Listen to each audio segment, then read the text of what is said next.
Merci Margot, bonjour à tous, merci de nous rejoindre pour cette session sur la cohabitation entre les racines et les réseaux. C'est un sujet très vaste que nous travaillons à Plantécité depuis 2021. Et aujourd'hui, nous vous proposons de faire un point sur les bonnes pratiques en phase chantier, en mettant en lumière les retours d'expérience de la ville de Montpellier et de l'agence de Sotranasa, chargée des travaux, notamment dans le cadre d'une nouvelle ligne de tram à Montpellier. Donc je suis Pauline Lahy, chargée de mission à Plantécité. Plantécité, nous sommes un centre technique national pour l'ingénierie de la nature en ville. Vous pouvez nous retrouver sur le stand, près du stand de l'UNEP.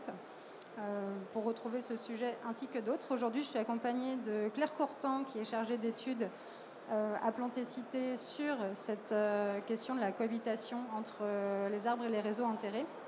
Et nous sommes accompagnés aujourd'hui de Hélène Chamaillou, responsable du bureau d'études et paysages à la direction agroécologie, nature, agroécologie et paysages de la ville de Montpellier, et Mehdi Hassen, directeur d'agence de la Sotranasa Montpellier. Je laisse la parole à Claire pour vous parler du projet réseau à Plantécité, et ensuite nos deux intervenants détailleront leur retour d'expérience.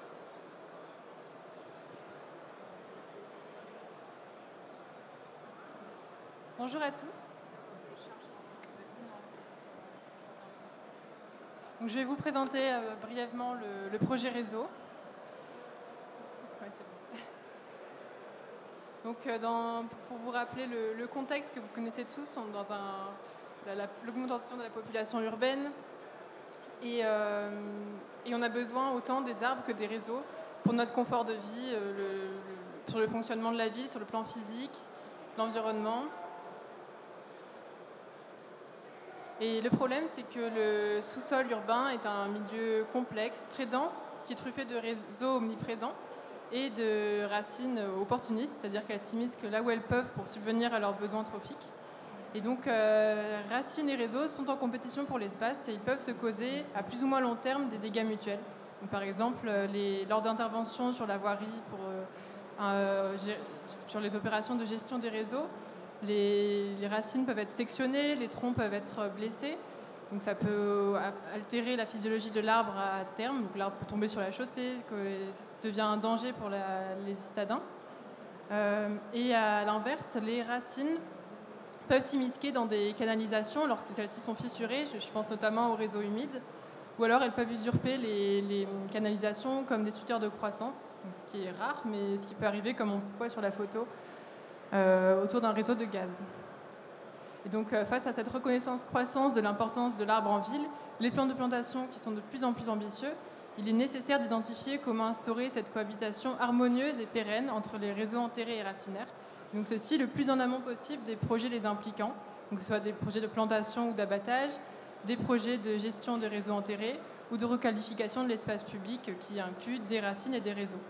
Et donc, c'est de là qu'a émergé le projet réseau, donc, dont les objectifs sont d'identifier des outils, des méthodes pour instaurer cette cohabitation et les diffuser au corps de métier concernés, et d'un autre part de contribuer à la recherche sur la connaissance des systèmes racinaires et comment les détecter dans le sol. Donc, pour cela, on s'appuie sur de la recherche documentaire, les résultats d'une enquête nationale, des entretiens, des groupes de travail et quelques visites de terrain sur des chantiers. Donc, l'équipe réseau est constituée de Pauline Lahy, moi-même et de collègues de Plantécité qui interviennent sur la documentation, l'agronomie, l'urbanisme, le paysage, le choix des végétaux. Donc, nos partenaires sont variés pour représenter la diversité des métiers. Donc, on a des experts de l'arbre, des sols, du paysage, des associations des travaux publics, de la voirie et des réseaux divers, des collectivités, des concessionnaires de réseaux enterrés et notre cofinanceur est Valor dans la démarche européenne Cité Verte. Et donc le livrable réseau qu'on imagine, c'est une sorte de boîte à outils dont la livraison est prévue au premier trimestre 2024 et qui se structure en 3 parties. Donc dans un premier temps, des fiches repères pour comprendre les enjeux, définir les termes, les connaissances de base sur les racines, les réseaux, le sol, le cadre juridique concerné. Et ensuite des fiches actions donc, pour diffuser des bonnes pratiques aux professionnels selon la trame anticipée, concevoir, mettre en œuvre et gérer, donc la trame des projets d'aménagement. Et puis enfin des fiches techniques pour approfondir certains modes opératoires comme les techniques de détection racinaire, les terrassements doux à l'aspiratrice excavatrice, etc. Voilà. Merci beaucoup Claire pour cette présentation un peu qui vous donne le périmètre des sujets qu'on travaille et des nombreuses facettes autour de cette interaction entre les arbres et les réseaux enterrés. Je passe la parole maintenant à Hélène Chamaillou, du bureau d'études de la ville de Montpellier, qui va vous parler de la politique de l'arbre à Montpellier et du développement, en particulier des bonnes pratiques en phase chantier. Hélène, c'est à vous. Oui, bonjour. Donc, au niveau de Montpellier, on a un patrimoine arboré important, pour en partie, comme dans beaucoup de communes, aussi un peu vieillissant. Donc, on a une politique de l'arbre assez affirmée, volontaire, donc que ce soit sur la préservation des alignements et des arbres, que ce soit aussi sur le développement, avec un objectif de plantation, alors sur tout espace confondu public, de 50 000 arbres. Voilà. Donc, la ville de Montpellier est une des premières collectivités à s'être dotée d'une charte de l'arbre en 1996. Celle-ci a été réactualisée, une nouvelle version a été sortie il y a 2-3 ans, pour intégrer les nouvelles réglementations, les nouvelles pratiques techniques, etc. Donc cette charte de l'arbre, elle a vraiment pour vocation de donner toutes les bonnes pratiques pour les décideurs, pour les paysagistes, pour les entreprises, et notamment au tout départ, il y a toute une partie qui est consacrée aux travaux à proximité des arbres. Parce qu'en ville, on doit faire face très souvent à des travaux à proximité des arbres, et donc que ce soit en partie aérienne, mais surtout en partie souterraine, donc la protection des racines et des arbres. Donc cette charte, elle est très utilisée pour tous les... On la donne, et puis on procède aussi à des moments un peu de formation, de présentation auprès des entreprises et des concessionnaires quand ils interviennent sur l'espace public à proximité des arbres. Donc aujourd'hui, on va vous présenter un des chantiers un peu les plus marquants au niveau de ce travail de cohabitation chantier et arbre. C'est celui de la ligne 5 du tram. Il y a déjà eu on a déjà eu une première expérience sur la ligne 4 du tram avec pareil, un alignement, un peu la même configuration, c'est-à-dire un alignement ancien, patrimonial, d'une 50aine de platanes. Donc là, c'était sur le bord du jardin des plantes, où on venait, le tracé de la ligne tram, la ligne 4 du tram venait s'implanter là. Donc on n'avait pas d'autre choix que dans la mesure où les élus souhaitaient vraiment conserver ces arbres, qui c'était des arbres patrimoniaux, anciens, qui donnaient vraiment une forte valeur de paysage dans la rue, dans le boulevard. Et donc déjà là, on avait mis en place un certain nombre d'étapes dans un mode opératoire pour protéger ces racines, qu'on a repris, et on est allé encore plus loin dans le chantier qu'on est en train de mener sur l'avenue Le Pic pour la ligne 5. Alors on voit l'alignement représenté, donc c'est une 50aine d'arbres qui sont sur un axe patrimonial qui donne en fait sur l'ancienne école d'infanterie. Donc on a vraiment, donc il y avait un enjeu très fort de paysage. Donc ce chantier rassemble un certain nombre de contraintes, que ce soit donc contraintes liées à l'ancienneté de l'alignement, à sa valeur patrimoniale, liées aussi à la rue qui est très étroite. Donc dans cette rue, il faut faire entrer les platanes, le tram, garder des voies de circulation, les trottoirs. Donc tout ça, c'est très contraint. Et en plus, on est sur du platane, sachant qu'à Montpellier, on est considéré comme une zone sensible au niveau du chancre coloré. Donc, il faut faire très attention aussi sur cet aspect-là. Donc, voilà, on collecte l'ensemble des éléments. Donc, la réussite, pour garantir la préservation de ces arbres, il faut s'y prendre longtemps à l'avance, vraiment très longtemps à l'avance. Donc là, on repart en 2020, où d'abord, on a mené une étude d'impact, et ensuite, donc ça c'est l'étude d'impact dans le cadre de la ligne 5 d'impact environnemental, et après, plus spécifiquement sur les arbres, on a mené un ensemble de diagnostics. D'abord, le diagnostic phytosanitaire classique des arbres, mais on l'a fait même approfondi, on l'a complété d'un test de traction. Et le diagnostic le plus important qu'on a mené, c'est un sondage racinaire préliminaire, c'est-à-dire que je le développerai un peu après.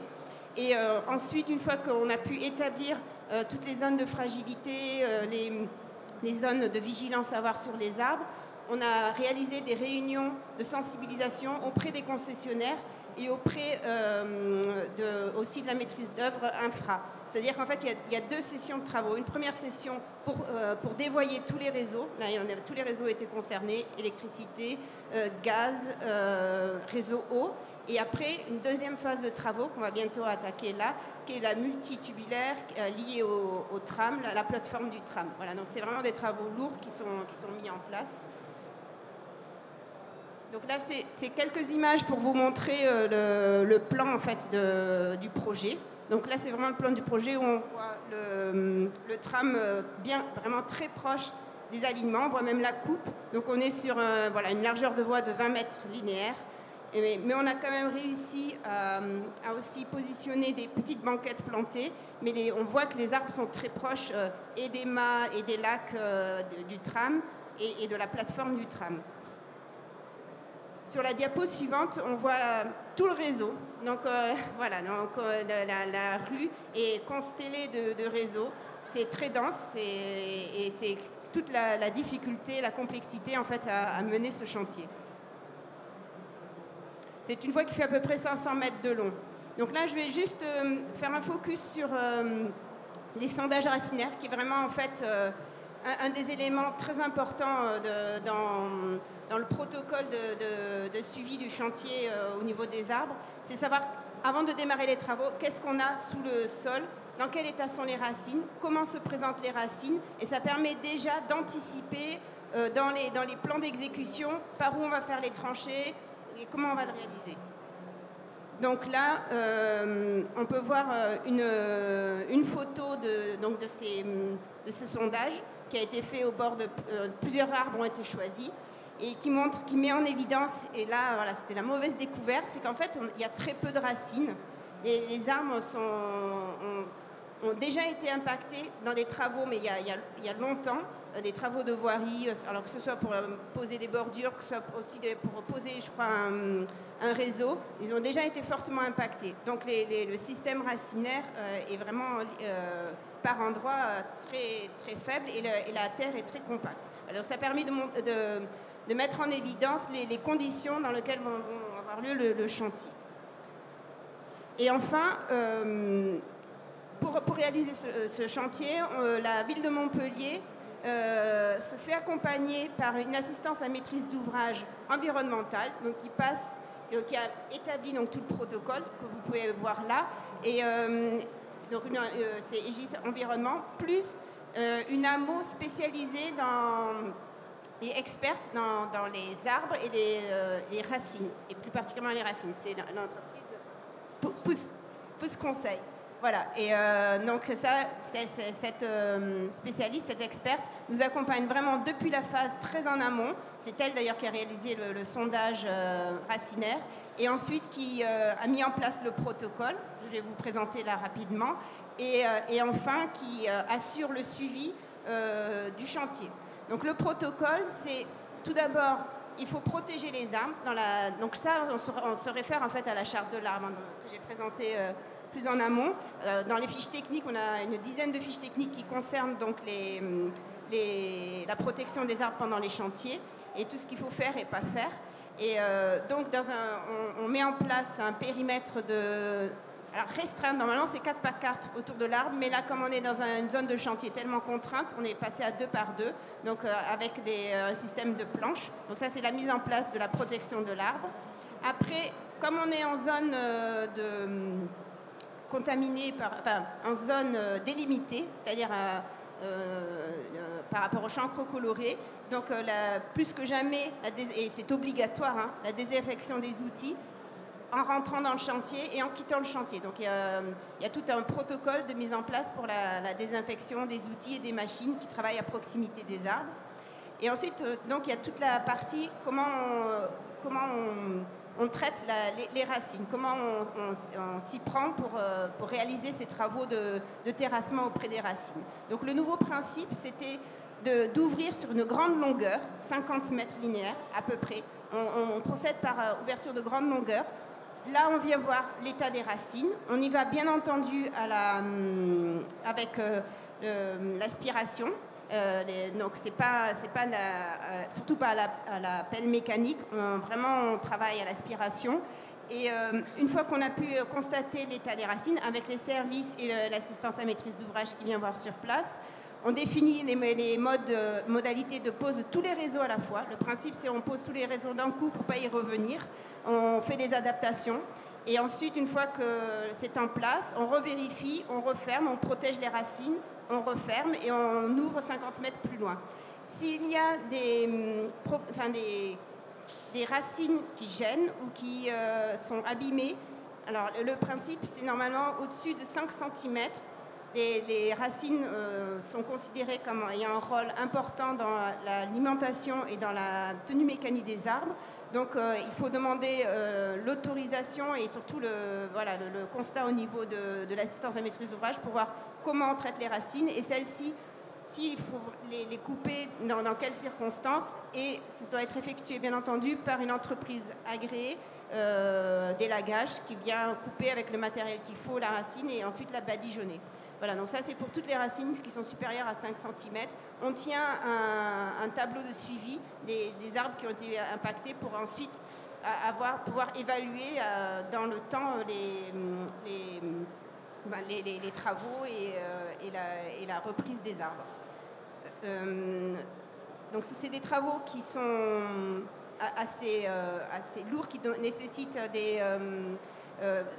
ça nécessite un budget plus conséquent, de bien le prendre en amont, très en amont, de vérifier tous les points et de mettre en place ce protocole, de bien sensibiliser les entreprises et après un suivi resserré au niveau du chantier. Donc maintenant, sur la phase vraiment chantier,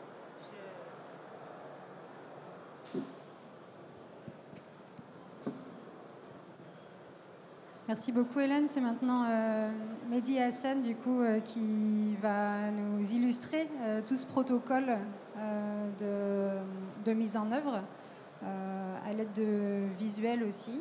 Donc Mehdi Hassen pour la Sotranasa Montpellier. Merci. Bonjour à tous. Donc à présent, je vais vous présenter les moyens techniques et utilisés sur l'avenue Le Pic de Montpellier, le chantier que Hélène vient de vous présenter. Comme vous pouvez le voir sur les plans d'exécution, donc tous les arbres sont représentés. Nous, notre but, c'est de faire cohabiter les réseaux secs, donc les réseaux de gaz, les réseaux d'électricité et les réseaux de télécommunications dans la construction de tous ces réseaux, en respectant les racines. Donc, en amont de notre chantier, les arbres sont protégés à 2 mètres, comme vous pouvez le voir à l'aide de planches. En phase ouverture, on décroute juste la partie des enrobés et on intervient à l'aide d'une aspiratrice. Une aspiratrice, c'est un gros camion avec un aspirateur à l'intérieur qui est dit une technique douce, mais pas que. On se retrouve également avec un embout souple sur notre tranchée pour pouvoir aller dégager les réseaux sensibles. Donc tous les réseaux où nous n'avons pas la connaissance de l'endroit, comme le gaz ou l'électricité, on les dégage avec un embout souple. Et les racines, pareil, dès qu'on se retrouve à moins 20 cm, on doit adapter notre technique d'ouverture. Donc vous avez une petite vidéo qui illustre avec l'embout souple. On voit au fond de la vidéo un réseau découvert, donc qui est un câble électrique. On a des racines qui sont découvertes également et qui ne sont pas endommagées. Sur la droite, vous voyez l'embout souple qui est monté au bout de l'aspiratrice, qui peut s'approcher jusqu'à 1 cm des réseaux vivants ou des réseaux sensibles.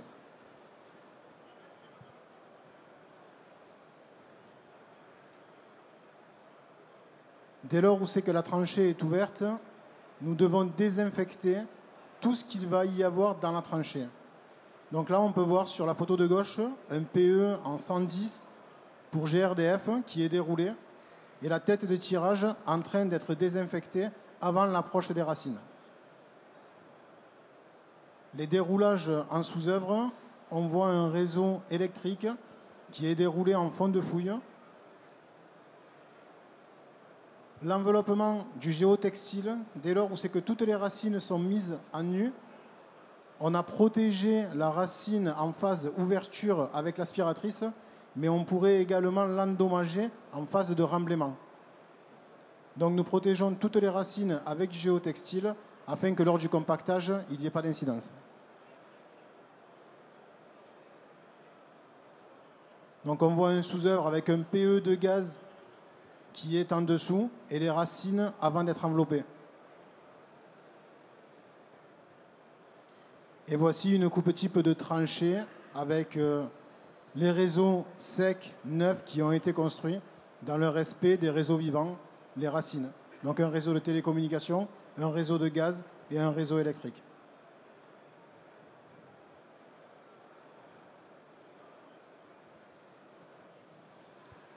Merci beaucoup à tous les deux.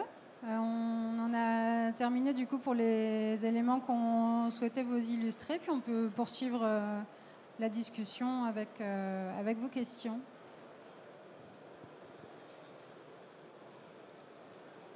Déjà, merci beaucoup pour cette intervention. À savoir, les racines que vous protégez, vous les laissez ensuite avec la protection ou vous retirez la protection?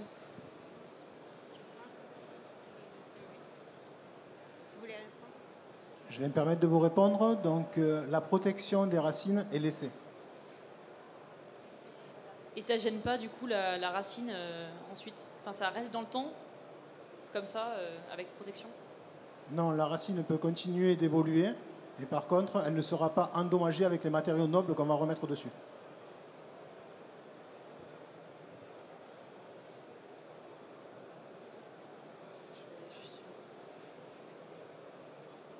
Bonjour. En fait, ça recoupe ce qu'elle demande. Le fait de mettre le géotextile, est-ce que ça ne va pas perturber la mycorhisation derrière? Et effectivement, ok, on ne l'abîmera plus, mais elle ne va plus pouvoir se développer. Il n'y aura plus de terre autour d'elle. Enfin, voilà. C'est peut-être gênant dans le long terme, en fait, sur la racine. Et c'est vrai que je ne sais pas si on a un retour d'expérience là-dessus. Merci beaucoup. Non, c'est vraiment une question intéressante. Là, il faut garder en tête que nous sommes face à des arbres qui se développent dans des conditions particulières, qui sont très contraintes. Et on cherche à trouver un compromis, la bonne intensité d'intervention, on va dire, de manière à pouvoir simplement les préserver.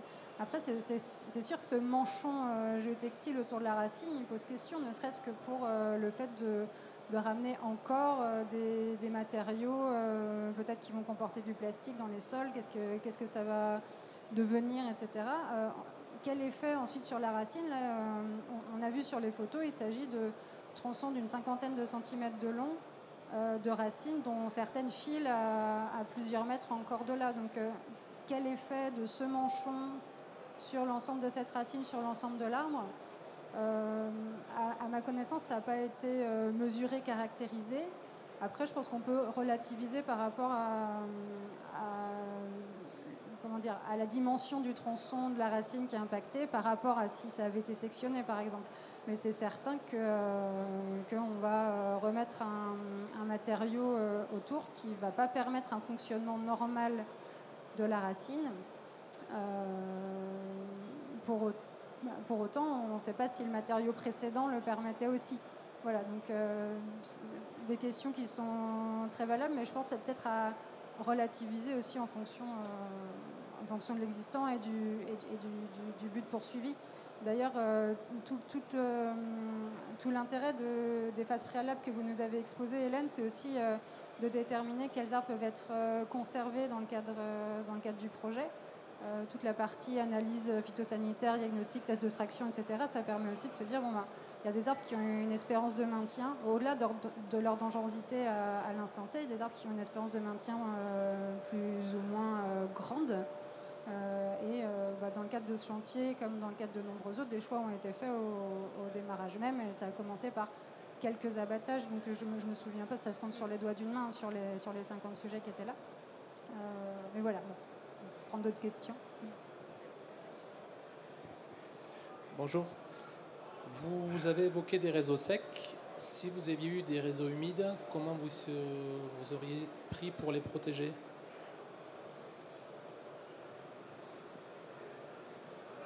Au niveau de la racine ou au niveau des réseaux? Justement, pour isoler les réseaux des racines.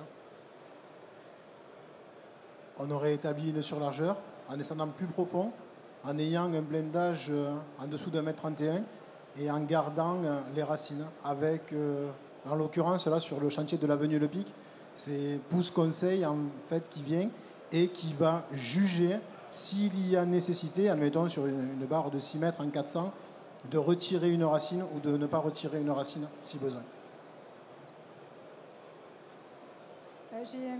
J'ai pu observer un aménagement similaire à ce que vous pouvez décrire, mais dans une autre collectivité. C'est un chantier à Rennes où on avait des eaux...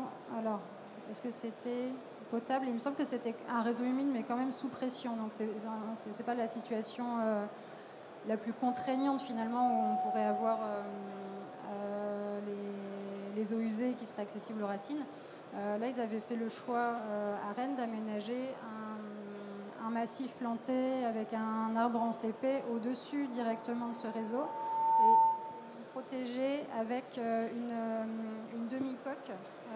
Il me semble, je dis peut-être des bêtises, mais ça doit être une demi-coque PVC. Enfin, en tout cas, c'était pas un coffret béton à ce moment-là. Et là, c'est vrai que la latitude d'action, elle n'est pas aussi grande que dans la situation présente, puisque le réseau, il a déjà une profondeur, il existe déjà, donc on intervient par-dessus, donc on doit s'adapter à son altimétrie. Par contre, dans d'autres situations, là, j'ai compris que sur l'avenue Le Pic, il fallait aussi dévoyer le reste des réseaux, mais que les réseaux humides allaient pouvoir être passés sous chaussée, mais beaucoup plus profondément. Donc voilà, ça dépend des degrés de liberté qu'on a dans le projet et si on peut déplacer ou non les réseaux en fonction de l'ampleur du réaménagement et de la priorité qui est donnée au projet entre les réseaux et les plantations.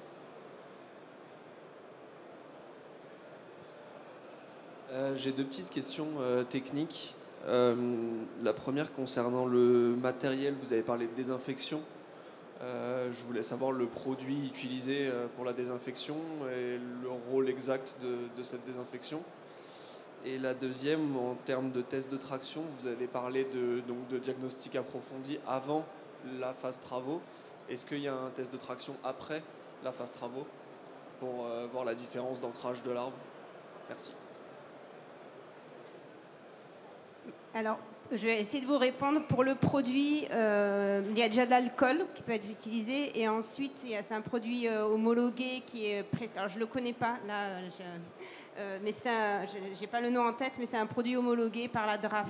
Donc, c'est la Fredon qui, dans le cadre du suivi des platanes, parce qu'en fait, quand on réalise un chantier à proximité de platanes, l'entreprise se doit de déclarer son chantier via un formulaire 15 jours avant les travaux, et elle se met à ce moment-là en relation avec la Fredon qui donne tous les éléments de cadrage pour l'exécution du chantier, et notamment le produit en question. Donc là, je ne l'ai pas en tête, mais on peut le trouver sur Internet.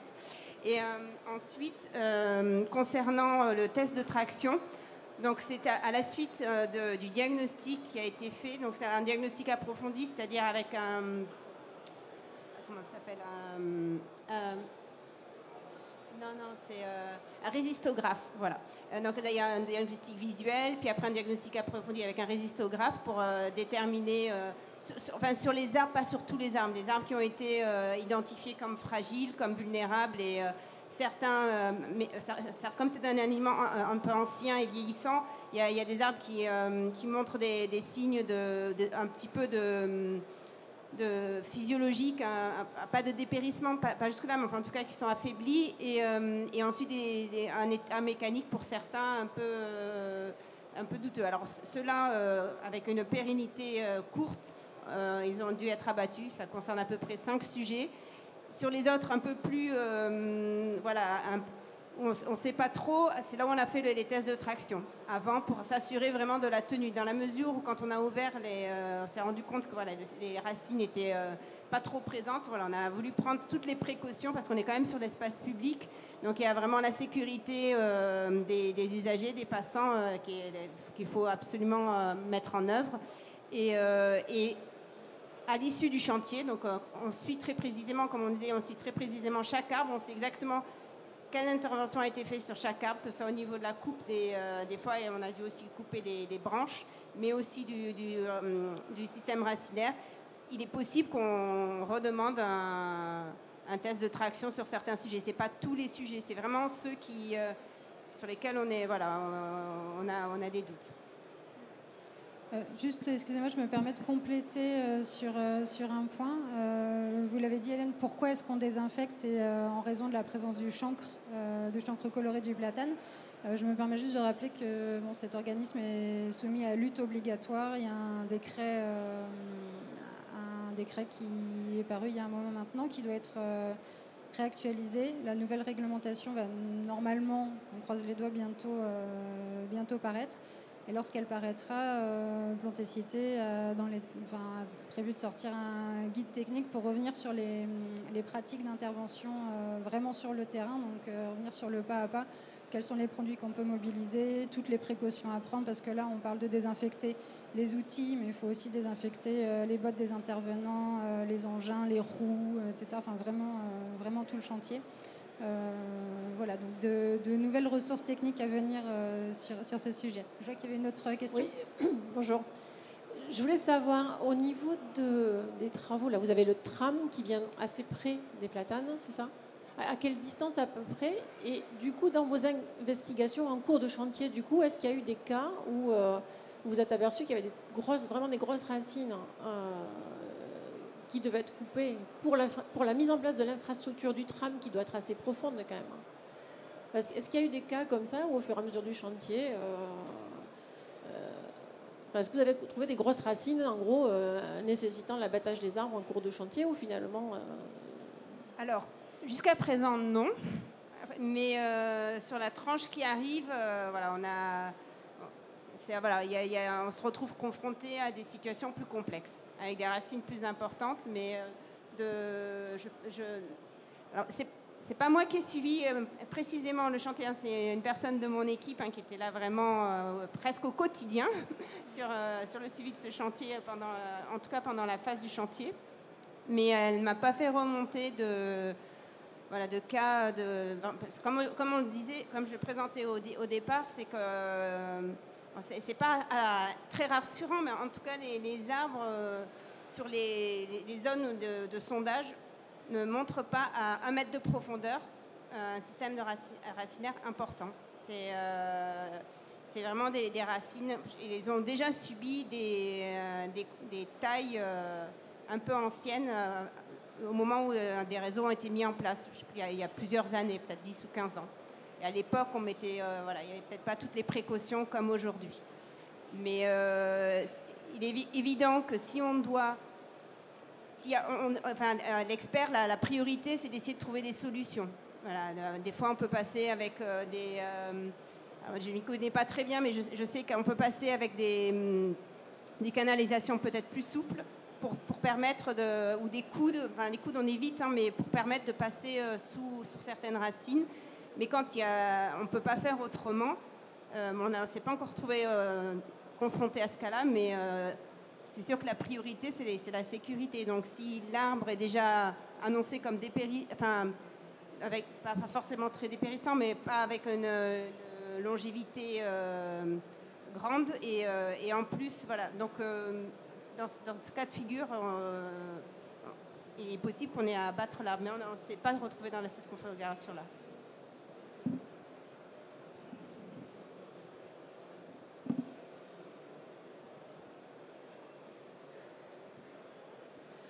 Bonjour, alors moi j'aurais voulu quelques informations sur le volet économique et aussi auprès des décideurs.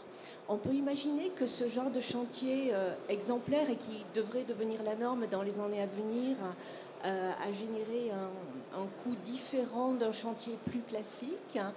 De combien était-il, ne serait-ce qu'en pourcentage, et comment est-ce que vous avez pu argumenter auprès des élus ce surcoût, si j'ose dire, par rapport à un chantier classique, notamment par rapport à une valeur de l'arbre ou une valeur du patrimoine mature? Alors, je ne pourrais pas vous répondre précisément avec des chiffres parce que c'est le maître d'ouvrage délégué qui tient le budget, hein, c'est la TAM, donc la société publique de transport de l'agglomération de Montpellier qui gère toute cette partie-là. Mais c'est sûr qu'à plusieurs niveaux, ça nécessite un surcoût. Déjà, la présence, voilà, le fait de confier une mission d'assistance à maîtrise d'ouvrage auprès d'un cabinet d'experts des racines de l'arbre. Ensuite, tout le surcoût, c'est peut-être monsieur pourra davantage dire, mais le surcoût de passer avec une aspiratrice plutôt que... et puis, des fois même, il y a aussi la personne qui est au pied de la tranchée, qui surveille, qui vérifie, voilà, et qui vient même manuellement. Des fois, on termine même manuellement à la pelle et à la pioche. Donc ça, c'est tout un surcoût. Mais je pense qu'à l'échelle d'un chantier, comme d'une opération comme celle d'une ligne, la ligne 5, alors je vous l'ai rapidement montré, mais elle traverse tout l'ouest de Montpellier, de nord en sud, elle traverse complètement, donc c'est des montants, je pense que ça reste vraiment, et vu les enjeux derrière, voilà, c'était vraiment la volonté première des élus, c'était de conserver cet alignement, qui est un alignement un peu patrimonial. Le tram, il devait passer par là. Il y a plusieurs itinéraires qui ont été dessinés, proposés, mais là, il passe par là. Donc, voilà. Mais je ne pourrais pas vous dire de combien sont ce surcoût. Peut-être que, Mehdi, vous avez des éléments peut-être sur les vitesses d'intervention. Vous m'en aviez parlé, oui. En présence de réseaux sensibles, en phase d'ouverture, on est sur 25 mètres linéaires par jour. Et en présence des réseaux vivants, on est aux alentours des 18 mètres linéaires en ouverture.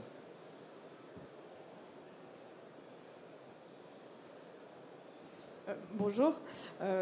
J'ai cru voir tout à l'heure dans une des diapos la notion de comité des arbres. Et je voulais savoir en fait si c'était proprement lié à des opérations complexes comme le tramway ou si vous multipliez aussi ce genre de procédés sur les interventions un peu plus du quotidien de plus faible importance et de faire cette coordination aussi avec les collègues divers de différents corps de métier dans les projets qui sont des fois pas aussi structurants que ceux du tramway. Vous parliez du comité de l'arbre ? Oui, j'ai cru voir ça à un moment donné. Oui, mais effectivement, on l'a mentionné, indiqué dans tout le déroulement de la phase préparatoire et du mode opératoire donc, de ce chantier auprès des arbres. Alors, le comité de l'arbre, il a été mis en place à la ville de Montpellier. C'est sous l'impulsion en fait de la municipalité. Il est composé donc de membres à différentes origines. D'abord, il y a les élus. Ensuite, on a des organismes scientifiques qui sont, des chercheurs scientifiques. À Montpellier, il y a une communauté importante de recherche sur la biodiversité, l'agroécologie. Et donc, on profite donc de ce support vraiment très, très intéressant. Donc, il y a un représentant donc, de la partie scientifique et aussi des associations, notamment la LPO, la Ligue pour la protection des oiseaux. Et aussi une association qui œuvre beaucoup aussi et qui est très spécialisée dans ce qui sont les écologistes de Leuzière, dans tout ce qui est écologie et nature. Donc en fait, ce comité de l'arbre, donc composé de ces différentes personnes, étudie et donne un avis sur tous les projets d'aménagement qui impactent de près ou de loin les arbres, surtout sur l'espace public. Et alors, ce n'est pas une instance où on va autoriser ou refuser quand il y a des abattages, Parce que bon, malheureusement, dans certains cas, alors c'est pas que les abattages liés à des projets, hein, ceux-là, on essaie qu'ils soient le plus restreints possible, mais aussi des abattages sanitaires, c'est-à-dire des arbres dangereux dont on est obligé de se séparer, dont on est obligé d'abattre. Et donc, tous ces ensembles ou même des projets de réaménagement à proximité des arbres passent devant ce comité de l'arbre qui va plutôt étudier la partie donc, impact sur l'arbre, mais aussi la partie impact sur la faune et la flore, enfin surtout la faune associée à l'arbre. Donc on double maintenant, quand on présente ces projets, donc il y a le diagnostic phytosanitaire des arbres, doublé d'un diagnostic écologique et de naturaliste. Donc pour voir les hôtes qu'hébergent les différents arbres. Et ça permet donc d'avoir des préconisations très intéressantes et de rechercher, d'aller plus en avant dans les projets. Voilà, le fait d'avoir ce regard pluridisciplinaire.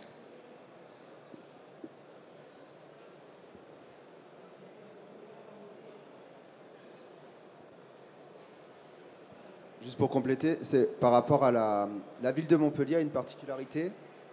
Toutes les entreprises d'arboristes grimpeurs ou d'élagage ne sont pas au courant et c'est dommage parce qu'ils ne s'en servent pas. En fait, on peut consulter par parcelle quand un propriétaire, un privé, enfin, c'était pour la personne qui demandait si c'était appliqué le comité à tous travaux. Ben, les particuliers, en fait, Montpellier protège les arbres en fonction des secteurs et il y a une fiche par parcelle qui va donner toutes les servitudes, y compris celles qui concernent les arbres. Donc en fait, un élagueur qui vient et qui fait un devis se doit d'aller regarder cette fiche et de dire à son client oui ou non, je peux abattre votre arbre. Non, vous devez faire une demande parce qu'il est protégé par la ville de Montpellier. Voilà, donc Montpellier, au-delà de ce comité arbre, a mis en place pas mal de choses pour préserver ces arbres. Vous voulez peut-être parler des classements en EBC, classements en EVP. Voilà, c'est le PLUI qui détermine les zones, des zones, des espaces où il y a un classement par-dessus le classement classique à urbaniser, zone nature, agricole. Il y a le classement aussi espace boisé classé, qui est un classement de niveau national, hein, mais après qu'on peut établir spécifiquement quand des masses boisées ou même des arbres remarquables à l'unité peuvent être protégés par... Normalement, un arbre qui est classé en EBC, il n'est pas possible de l'abattre et toute intervention dessus doit faire l'objet d'une déclaration préalable de travaux auprès du service instructeur.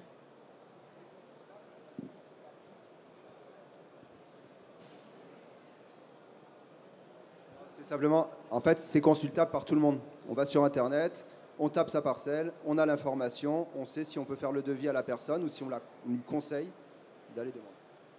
Il s'agit peut-être des informations accessibles sur le géoportail de l'urbanisme qui permet de retrouver les dispositions d'urbanisme sur tous les territoires.